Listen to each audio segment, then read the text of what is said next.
नमस्कार विद्यार्थी मित्रांनो. इयत्ता 12वी चिटणीसाची कार्यपद्धती या विषयांतर्गत संस्थात्मक वित्त व्यवस्थापनाची ओळख हे प्रकरण आपण अभ्यासतोय. आणि या प्रकरणामध्ये पाठिंबाच्या तासाला आपण खेळते भांडवल जे आहे त्या खेळत्या भांडवलाची माहिती पाहिलेली आहे. दैनंदिन व्यावसायिक कार्य पार पाडण्यासाठी आवश्यक असणाऱ्या भांडवलास खेळते भांडवल असे म्हणतात. त्याचबरोबर आपण स्थिर भांडवलाचाही आपण अभ्यास केलेला आहे. आणि स्थिर भांडवलावर परिणाम करणारे जे काही घटक आहे किंवा स्थिर भांडवलाच्या आवश्यकतेवर परिणाम करणारे घटक आपण पाहिलेत. खेळते भांडवल जे आहे त्या खेळत्या भांडवलाच्या आवश्यकतेवर परिणाम करणारे जे घटक आहेत त्यातले 5 घटक जे ते आपण पाठिंबाच्या तासाला अभ्यासलेले आहेत, ज्यामध्ये व्यवसायाचे स्वरूप, व्यवसायाचे आकारमान, विक्रीचे प्रमाण, उत्पादन चक्र आणि व्यापारी चक्र इथंपर्यंतचा अभ्यास जो आहे तो अभ्यास आपण पाठिंबाच्या तासाला केला आहे. या तासाला आपल्याला खेळत्या भांडवलाच्या आवश्यकतेवर परिणाम करणारे त्या पुढचे जे काही घटक आहेत, ज्यामध्ये खरेदी विक्रीच्या अटी, उधारीवरील अंकुश, प्रगतीचा व विक्रीचा किंवा विकासाचा वेग, व्यवस्थापनाची कुवत आणि बाह्य घटक, असे 5 जे काही घटक आहेत ते घटक आपल्याला या तासाला अभ्यासायचे आहेत. तर सुरुवात करूया आपण. 6वा पॉईंट आहे खरेदी व विक्रीच्या अटी.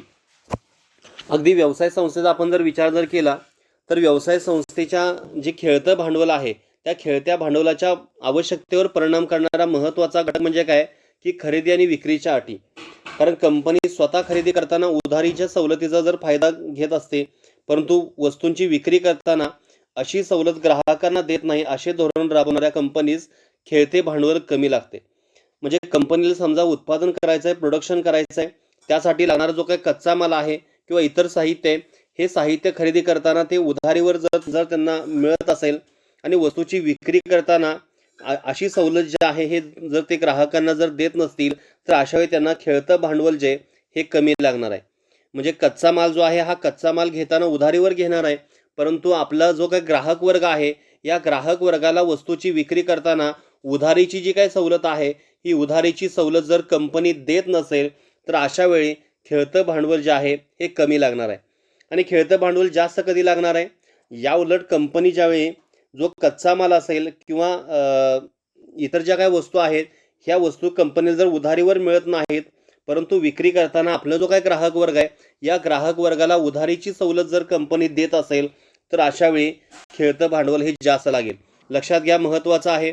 म्हणजे खरेदी विक्रीची अटी आपण जर बघितलं, जी काही कंपनी आहे ती कंपनी वस्तू खरेदी करताना उधारीची सवलत जर घेत असेल किंवा कच्चा माल असेल, एखादं प्रोडक्शन आपल्याला तयार करायचं आहे, वस्तू तयार करायची आहे, त्या वस्तू तयार करण्यासाठी लागणारा जो कच्चा माल आहे हा कच्चा माल जर उधारीवर घेत असेल आणि त्यातून पक्का माल तयार केल्यानंतर तो जो काय माल आहे या मालासाठी आपल्या ग्राहकांना उधारीची सवलत देत नसेल तर अशा वेळी त्यांना जे खेळतं भांडवल जे हे कमी लागणार आहे.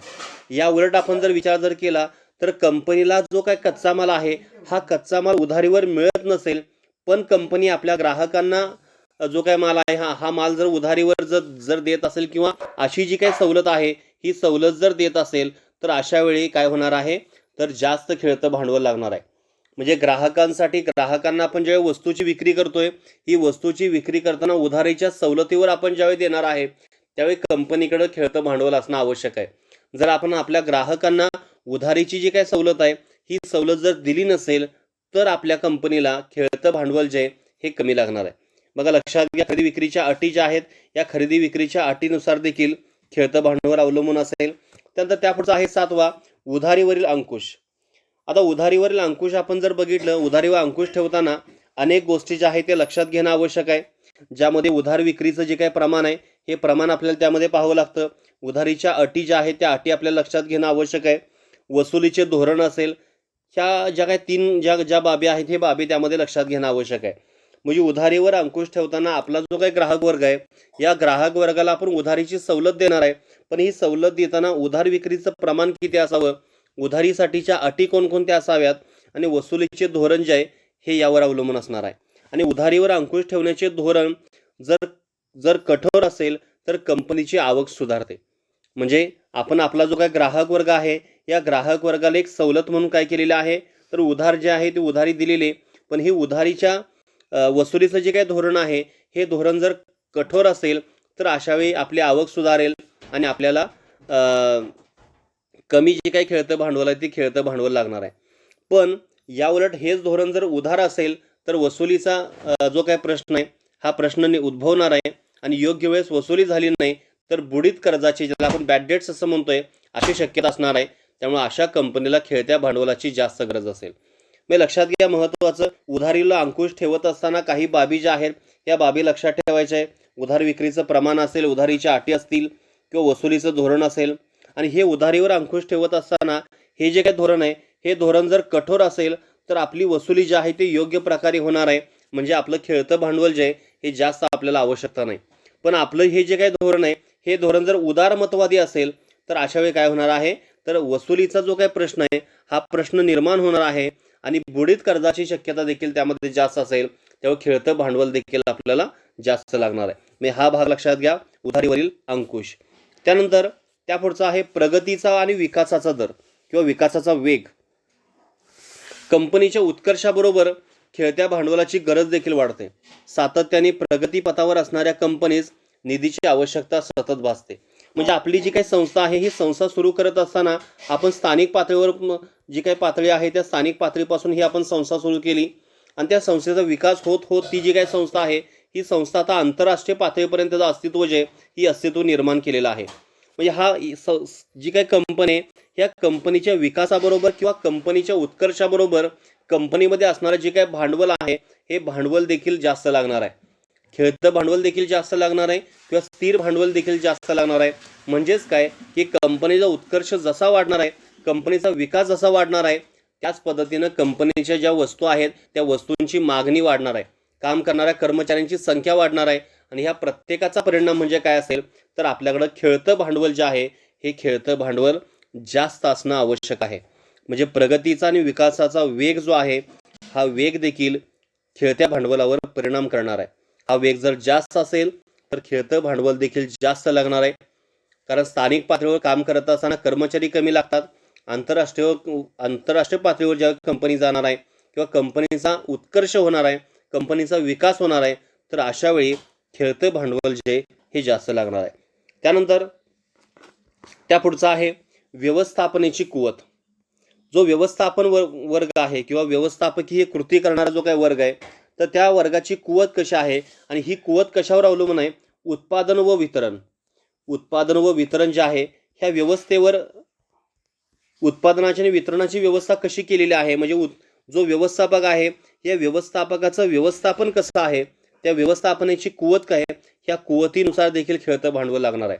म्हणजे आपण वस्तूचं उत्पादन केल्या जर लगेच जर वितरण होत असेल, म्हणजे वस्तू आपण काय केलेली आहे तर उत्पादित केलेली आहे, वस्तूचं उत्पादन केलेलं आहे आणि वस्तूचं उत्पादन केल्यानंतर लगेच जर वितरण जर होणार असेल तर अशा वेळी खेळतं भांडवल जे हे कमी लागेल.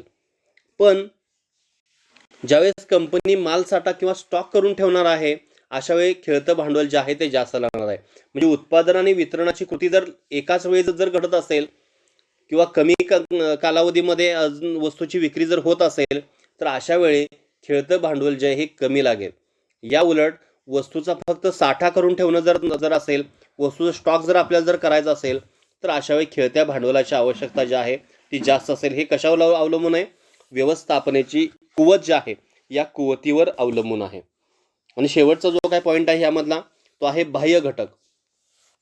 बाह्य घटक म्हणजे काय, तर आपण जो काय निधी उपलब्ध करून घेणार आहे, म्हणजे वित्तीय संस्था तसेच बँका जर जरुरीच्या वेळेस निधी उपलब्ध करून देत असतील तर खेळत्या भांडवलाची आवश्यकता जास्त नसते. म्हणजे ज्या वित्तीय संस्था असतील, ज्या बँका असतील, विविध स्वरूपाच्या कंपन्या असतील, तर या कंपन्या आपल्याला ज्यावेळी आवश्यकता आहे तर अशा वेळी जर आपल्याला निधी उपलब्ध करून जर देत असतील तर अशा वेळी खेळत्या भांडवलाची आवश्यकता जी आहे ही जास्त असणार नाही. म्हणजे हा बाह्य घटक म्हणजे कोणता असेल तर हा बाह्य घटक आहे बँका. आणि त्या बँकेच्या बरोबर काय असतील तर इतर स्वरूपाच्या ज्या वित्तीय संस्था आहेत या वित्तीय संस्था आपल्या कंपनीला ज्यावेळी निधीची आवश्यकता आहे तर अशा आवश्यकतेच्या वेळी निधी उपलब्ध करून जर देत असतील तर खेळत्या भांडवलाची आवश्यकता जी आहे ही जास्त असणार नाही. तर अशा प्रकारे आपण हे एकूण राहिलेले जे काही 5 मुद्दे जे आहेत ते आपण पाहिलेले आहेत. खरेदी विक्रीच्या अटी, उधारीवरील अंकुश, प्रगतीचा व विकासाचा वेग, व्यवस्थापनेची कुवत आणि बाह्य घटक. खरेदी विक्रीच्या ज्या काही अटी आहेत ह्या अटी आपण बघत असताना कंपनी जर उधारीवर माल जर घेत असेल आणि आपल्या ग्राहकांना उधारीची सवलत जर देत नसेल तर अशा वेळी कमी खेळतं भांडवल लागणार आहे. ग्राहकाला उधारीची सवलत जर देत असेल तर जास्त भांडवल लागणार आहे. दुसरा भाग आपण जर बघितला, उधारीवर अंकुश. उधारीवर अंकुश ठेवण्याचं जे धोरण आहे हे जर कठोर असेल तर आपली जी काही वसुली जी आहे ती वसुली होणार आहे. आणि हे जे काही धोरण आहे हे जर उदार असेल तर अशा वेळी काय होणार आहे, तर वसुली होणार नाही. आणि अशा वेळी बुडीत कर्जाची देखील शक्यता, जे ज्याला आपण बॅड डेट्स असं म्हणतोय, अशी शक्यता असणार आहे. प्रगतीचा आणि विकासाचा वेग आपण जर बघितला, कंपनी ज्या पद्धतीनं प्रगती करणार आहे त्या पद्धतीनं त्या कंपनीमध्ये खेळतं भांडवल देखील जास्त लागणार आहे. व्यवस्थापनाची कुवत आपण जर बघितलं तर त्यामध्ये उत्पादन आणि वितरण जे आहे यामध्ये योग्य समन्वय असेल तर कमी खेळतं भांडवल लागणार आहे. म्हणजे उत्पादित केलेली वस्तू जे ही लगेच जर वितरित जर होत असेल, लगेच ग्राहक वर्ग उपलब्ध असेल, तर अशा वेळी कमी भांडवलाची आवश्यकता असेल. पण आपण जर फक्त उत्पादन करत असेल, माल साठा करून जर ठेवत असेल, तर अशा वेळी भांडवल जे हे जास्त लागणार आहे. त्यानंतर शेवटचं आहे बाह्य घटक. वित्तीय संस्था असतील किंवा बँका असतील, जर जरूरच्या वेळेस निधी उपलब्ध करून जर देत असतील तर खेळत्या भांडवलाची आवश्यकता जी आहे ही कमी असणार आहे. तर अशा प्रकारे आपण खेळत्या भांडवलाच्या आवश्यकतेवर परिणाम करणारे घटक पाहिलेले आहेत. काल आपण पहिले 5 पॉईंट आपण अभ्यासलेत, ज्यामध्ये व्यवसायाचे स्वरूप, व्यवसायाचे आकारमान, विक्रीचे प्रमाण, उत्पादन चक्र आणि व्यापारी चक्र हे पाहिलं. आणि त्यानंतर आज जे आहेत हे राहिलेले 5 पॉईंट, खरेदी विक्रीच्या अटी, उधारीवरील अंकुश, प्रगतीचा व विकासाचा वेग, व्यवस्थापनाची कुवत आणि बाह्य घटक, असे जे काही पॉईंट्स आहेत ते पॉईंट्स आपण पाहिलेले आहेत. पुढचा जो काही तास आहे त्या पुढच्या तासाला आपण काय करणार आहे, भांडवल संरचना जो आहे हा जो काय पॉईंट आहे तो पॉईंट आपण काय करणार आहे, पुढच्या तासाला आपण अभ्यासणार आहे. म्हणजे लक्षात घ्या, दोन्ही जे काही पॉईंट आहेत ते आपले झालेले आहेत. स्थिर भांडवलाच्या आवश्यकतेवर परिणाम करणारे घटक आणि खेळत्या भांडवलाच्या आवश्यकतेवर परिणाम करणारे घटक, हे दोन्ही पॉईंट जे आहेत ते आपण अभ्यासलेले आहेत. पुढच्या तासाला या प्रकरणातला शेवटचा पॉईंट आपल्याला पाहायचा आहे, ते आहे भांडवल संरचना. ओके, झालेला जो काही भाग आहे तो एकदा व्यवस्थित बघा. ते जे पॉईंट्स जे आहे ते पॉईंट्स लिहून काढा. राहिलेला जो काही पॉईंट आहे तो आपण पुढच्या तासाला अभ्यासणार आहे. Okay, thank you.